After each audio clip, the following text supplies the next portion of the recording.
Dumela bakulu dinyame tijen iziye I'm back kungemsana ndadzokawo pano ndine imwe nyaya yeumbavha yandasangana nayo panapa iri kutaurwa panapa.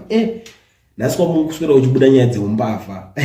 I don't know kuti zvizvikuitika. Tinoona kuswera panapa zvakafamba mushe. So nyaya iri kubuda panapa guys, pambobuda imwe nyaya yakapachinzi Ministry of Youth ine humwe umbavha corruption wakaitika. So panapa pane department rinoranwa kumanana Nick Mangwana, Department of Information chinchi ikoko.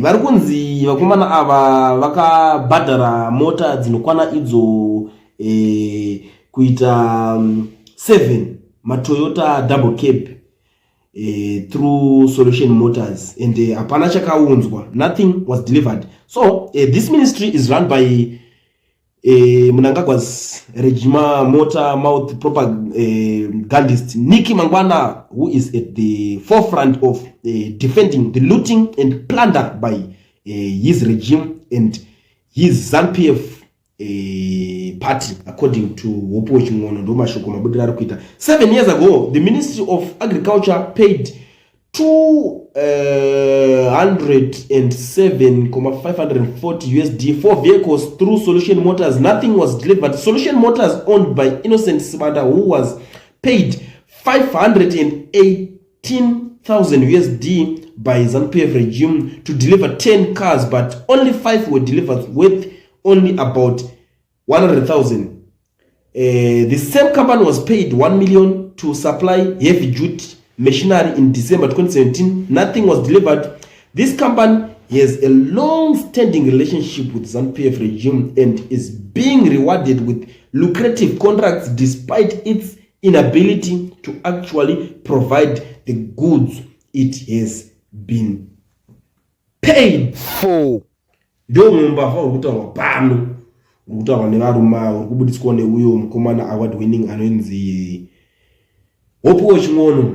And this time around zvikuratidza kuti vanhu vari kushandisa mukana wekutoti ininiwo ndikutozvishaya kuti chii kunyazoitika. Unoona dambudziko riri kuitika ndirikuda from Zimbabwe zvakutanga kuti munhu wese agara anenge achimweya chekuda kuvhara kana chekuningira. Unotanga waenda nojoina bato reZANU-PF richitonga kuti unyatsochi tingati chiko. Vanhu vanotanga vanoenda kumakosi oraita corruption.